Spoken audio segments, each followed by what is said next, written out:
All right. Well, today, guys, we're going to do a quick lesson. It shouldn't be a super long one.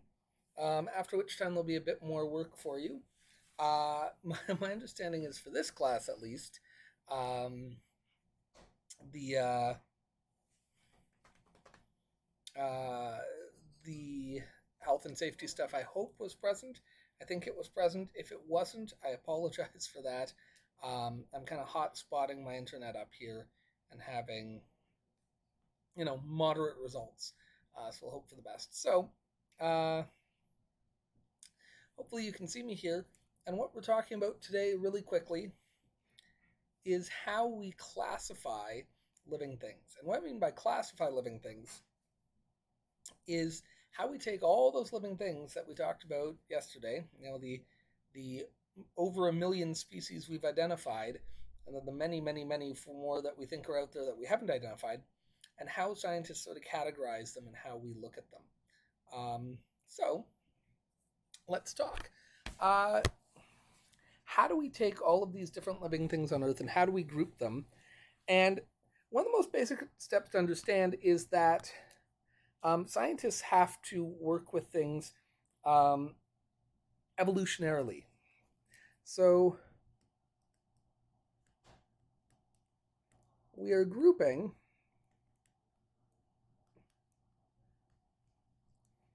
based on relatedness. In other words, how similar things are. And this can be kind of trickier. This can lead us in tricky directions. Um, specifically, we look at the animals that you have in the picture here. On the left here, we have dogs, right? And these dogs look drastically different.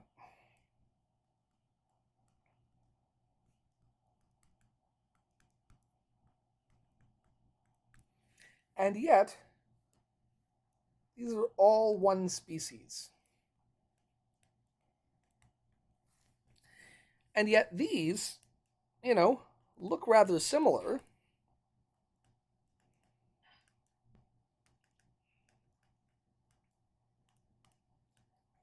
But are different species. So, a Chihuahua and a Great Dane look very, very, very different, and yet we say that they are the same species of animal. They're both Canis domesticus, I think. On the other hand, this a horse and that a zebra look very similar. Really, they have different hair colors, but we say that they're different species. And so, why is that? What is it? What does it mean to be the same or to be different species based on that sort of definition? And the classical definition of being to the same species is that you can reproduce to produce fertile offspring. We're going to write that down. That they can reproduce to produce fertile offspring. So we say, um, not just animals, sorry, uh, living things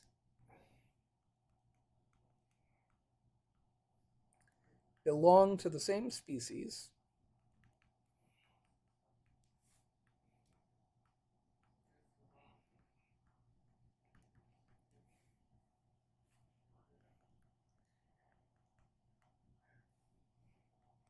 if they can reproduce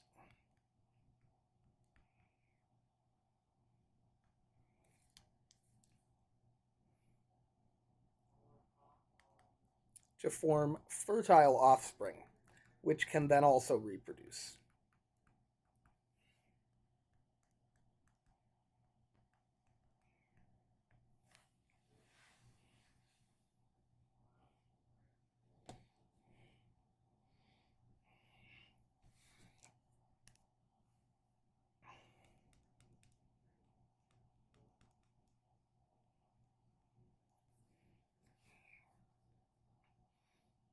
So, for example, a tiger and a lion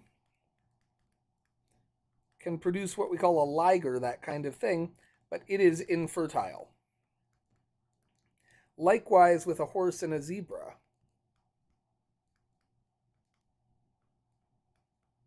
Horse, question mark, infertile.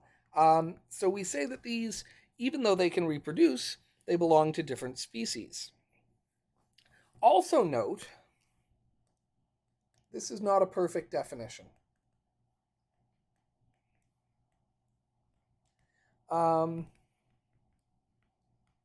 There are very few perfect definitions in biology. Biology is just this kind of inherently messy thing.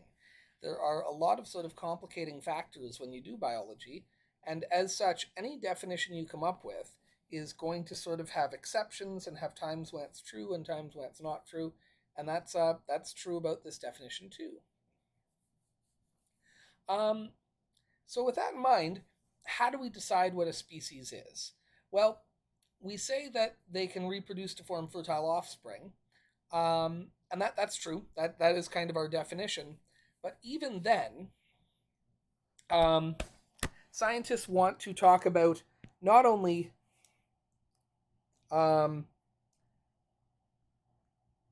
what are the same species,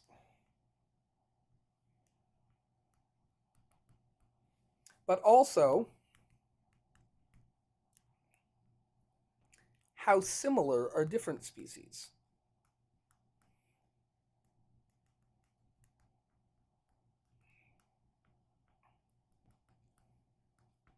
In other words, the fact that we say, okay, two things belong to the same species if they can produce fertile offspring may help us to decide what two things do belong to the same species.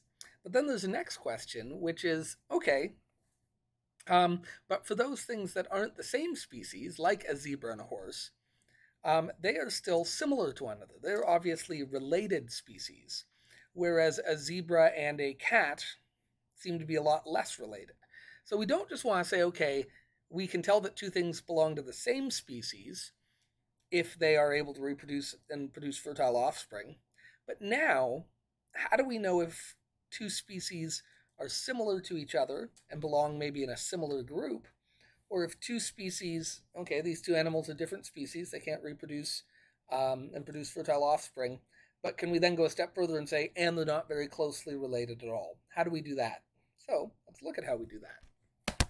And the first thing I want to say is that even that, there's no specific way to do it, but we have these concepts or these kind of ways of looking at different species and talking about how similar they are.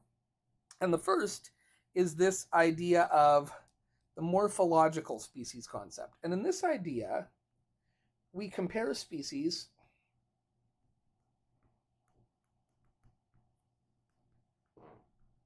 based on visible traits. This word morphos really just means shape. And so really we're talking about shape, body parts.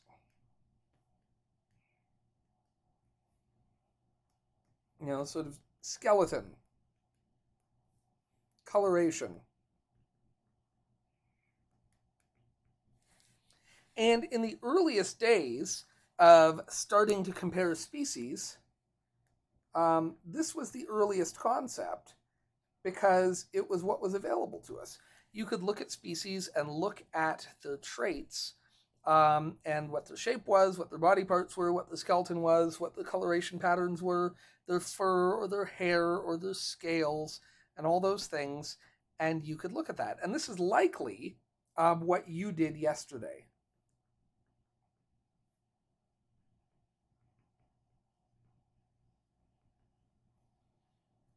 Or 2 days ago, when I gave you that little piece of homework, right? When I asked you to sort through that little group of animals, you likely were looking at kind of a lot of morphology, which basically is a fancy way of saying you're likely looking at the shape, right? And you're likely looking at those physical characteristics. And you probably said, well, okay, this has a green leaf and a stem, and it grows in the ground, and this grows in the ground and it's got green leaves, and this grows in the ground and it's got green leaves, and this grows in the ground and green leaves, and that goes in the ground and green leaves. So they probably belong to one group. We call those plants.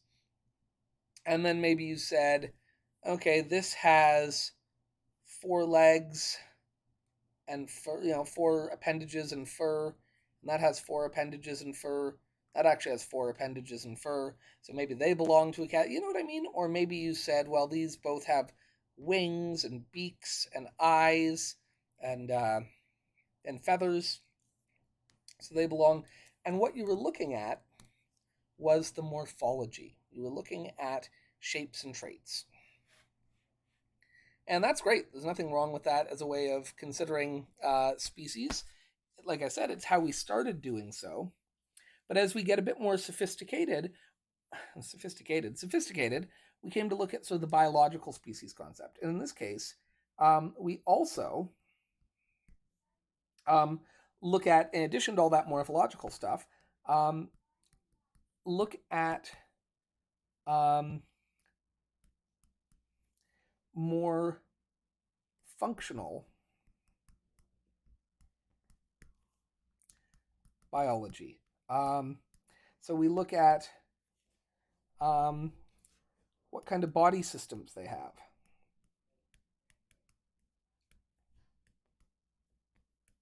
Enzymes,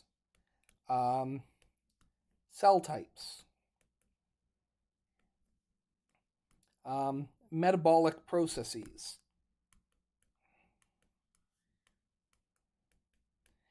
and this could almost be summed up as, how do they work?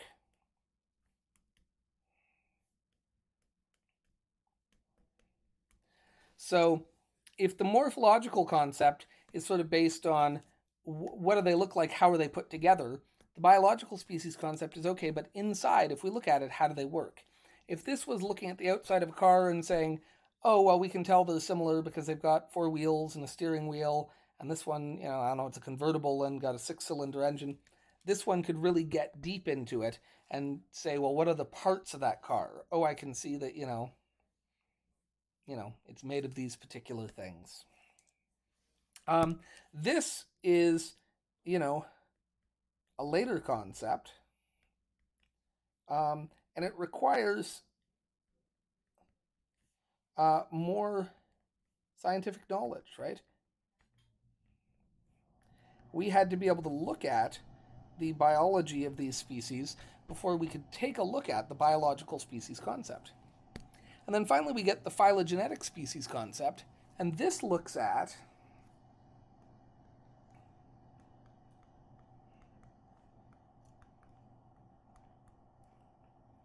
how closely related they are by evolution. In other words, most recent common ancestor.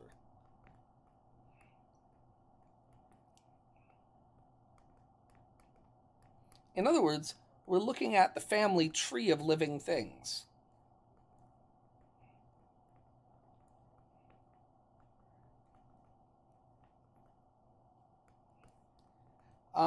This requires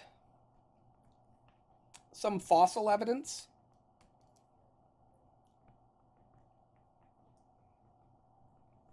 But even more so, the big thing that has made this possible is DNA analysis. So looking at fossils, looking at back and seeing where things came from and how they kind of grew up and things like that has helped us to compare things phylogenetically. And then really, DNA analysis has let us compare, because if things have very similar DNA, then we know that they are very closely related. And if the DNA is really different, then we know that they are less closely related. So that idea, the kind of phylogenetic approach to species relatedness, is really the most comprehensive and the most modern, and it's something we've only been able to do in the last sort of bunch of years. So that's the kind of idea of it, and this is sort of only possible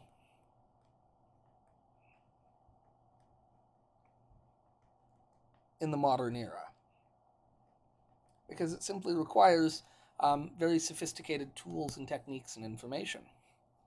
So now today we're just going to talk quickly about how it is that scientists do this. And the first guy, this snappily dressed, this natty guy here, is named Carl Linnaeus. He was born in Sweden. He was a botanist and he was a zoologist. Botanists and zoologists, what do they study?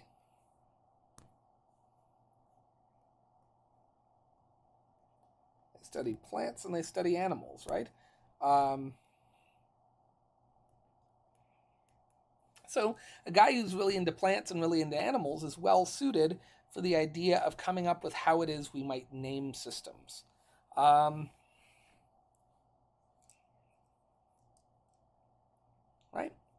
So in our modern naming system, we name things with what we call the binomial nomenclature. And let's break this word down. Bi means two. Nomial comes from nom, Latin nomen, or nomus, I can't remember. But anyway, think French nom or English name. So it's the two name and the nomenclature naming system. So it's the two name naming system. Now, interestingly, most of us have a two name naming system. We have a specific given name, right? Like my name is Joseph Orlando, right? And in that name, we call this my given name, and we call this my family name. I know sometimes we say first and last name, so that's actually also a binomial nomenclature. But for animals, so this is people's names. But for animals and plants and fungus and bacteria and all these things, we use a system, well, like you've probably seen before. But if you think about I, Joseph Orlando, I'm a human. And so I belong to the species Homo sapiens. This is my species name. And in this case, family name actually comes first. And family isn't quite the word for it, actually. We use genus for this, but it basically means the group of species to which we belong. And this is the specific species name. So Homo are the hominids, or the humans. And there have been a bunch of hominids. There's Homo sapiens. There's Homo erectus. There's Homo habilis. Homo neanderthalis. Right? And all of these, as it happens, are extinct.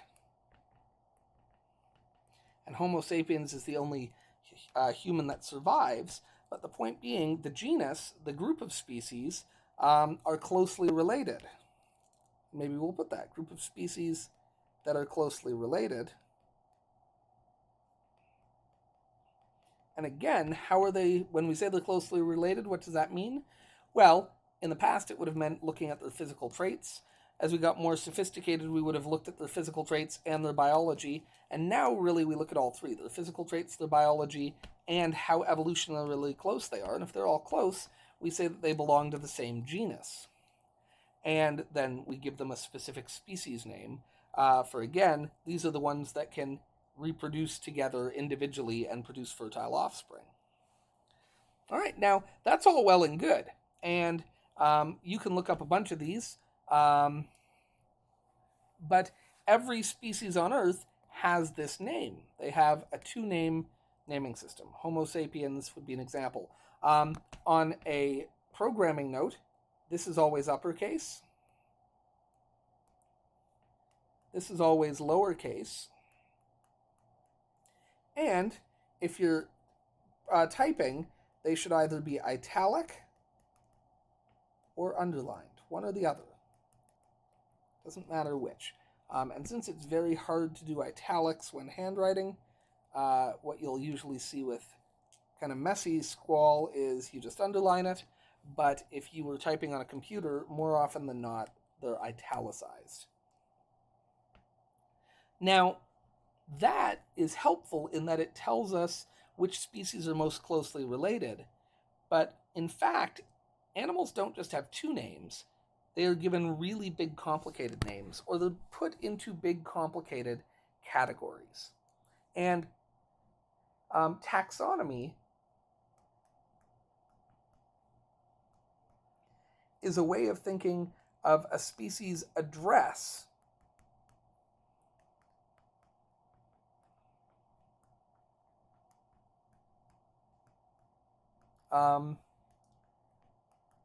on the family tree of living things.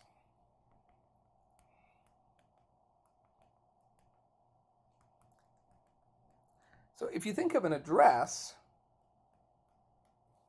you can think, well, okay, where do we live? We live on Wellington Street. And in fact, we have a number, and I can't think of the school's number. I'm going to make it up. Let's say we live on 120 Wellington Street. But if we actually have to go all the way through, we'd have to say, like, okay, well, we live in the universe, and then we are in the Milky Way galaxy, and then we're in the Orion arm of the Milky Way galaxy. We could have listed all the superclusters and clusters we're in, but that's fine. Then we're in the solar system. We're on planet Earth. We're in North America, and specifically in Canada, Ontario, Welland,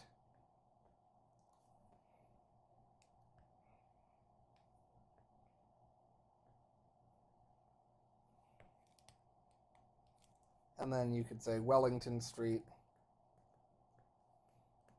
and you could say 120, which I don't even think is our actual address. But if you're telling a space alien how to send you mail, that's kind of the information you'd need to give them, right? Well, taxonomy is similar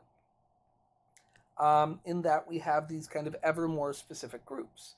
So every single person and living thing in the universe lives in the universe, but then maybe we go down to galaxies, right, in the address example. Well, here in taxonomy, we say every living thing is put into a domain. And I'm not going to list all the options for all these, but domain is just very simply, is it a prokaryote or a eukaryote? And again, I'm not going to list all these, but is it a pro or a eukaryote? In other words, does it have nuclei or no? And then a kingdom. And this is the last one I'll give examples for, but animals, plants, etc. Fungi, bacteria, archaea, that's fine. So domain, kingdom, phylum, class, order, family, and then finally the genus and the species. And this is not the only system, all right? There are kind of competing systems, and in fact, scientists are always on the move making this more complicated. So if you look up some species you like, you may find it subspecies, or not subspecies, it's subphylum, or it's subclass, or it's subfamily. But every animal kind of has a basic address on our family tree. And so if you look up any animal, it will tell you what domain it belongs to, what's kingdom. And on the next page, I've got some examples of this. If we looked up a fruit fly, a human, a pea plant, this kind of fungi called a fly agaric, and this bacterium called an E. coli, well, first things, domain, eukarya, so all the things that have true nuclei, and then this guy's a bacteria. Kingdom, well, the fly is an animal. The human is also an animal, but the pea plant, it's a plant, and the fungus is a fungus, and the E. coli is a bacteria. So let's break it down to the animals here. Well, a human's an animal and so is a fruit fly, but then right here, we break down. Arthropoda, these are things that wear their skeleton on the outside, whereas chordata are things that have a spinal cord, right? So we have a spinal cord. If we keep going with humans, humans are mammalia. So we're mammals. What else it would be a class? Well, you know, lizards aren't mammals. So they're chordates. They have a spinal cord, but they're not mammals.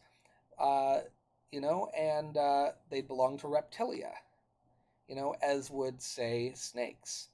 But humans are mammals, so we're mammalia. The order, all the primates. These are all these sort of upright walking mammals. And then from in here, the hominidae, and then Homo, humans, and we're Homo sapiens. Whereas the fruit fly is an arthropod. It has an exoskeleton. It's an insect. It belongs to the order Diptera. It belongs to the family Drosophilidae.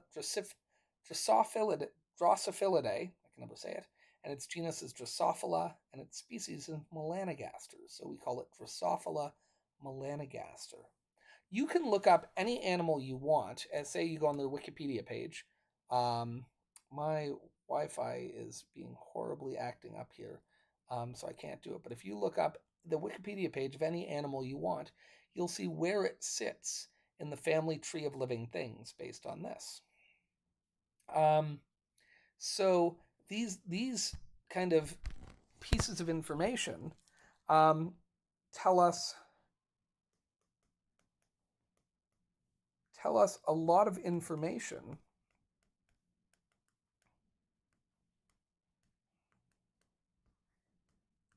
about a species. And the further down, like towards species, two living things diverge,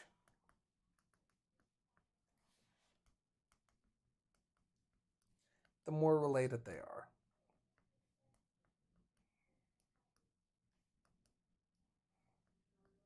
So, for example, we can say a human must be more related to a fruit fly than it is to a pea, because they're all eukarya. They all have eukaryotic cells.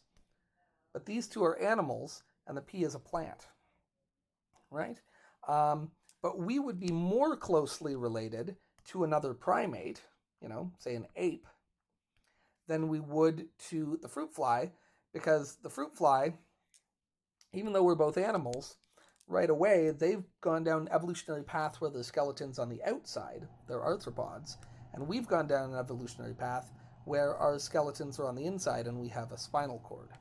So we are more closely related to things where, if you find something and it's the same all the way up to hominidae, we're very closely related to them.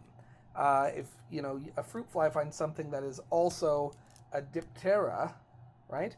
They're much more closely related than if they find something else that's an arthropod but not an insect. So, with a bit of practice, you can really learn to get information from an animal's taxonomy. But that taxonomy is the system we use to sort things. Now, again, there are actually competing taxonomical systems, and scientists will spend a lot of time arguing about this, but generally speaking, that's the layout. All right, with the time that remains in class today, you can, get the homework for this done. You're going to need to do some research there. I want you to look up there's a couple other questions, and I want you to look up 5 different species. Don't use any of the ones I've used, and write down their taxonomies. And what I want you to do is not just write them down, but I want you to see if you can quickly look up what each one of these things means for each of them, just in a quick jot. So I'll show you one example of what I might mean by that. So if we were to take human, and this one is the easy one, we could quickly say eukarya. This just means that our cells have a nucleus and organelles, right? Animalia, this is obvious, but this means that it's an animal. Chordata means it has a spinal cord.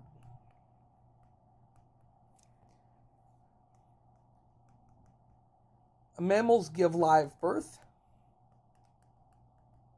They nurse their young. Primates walk upright.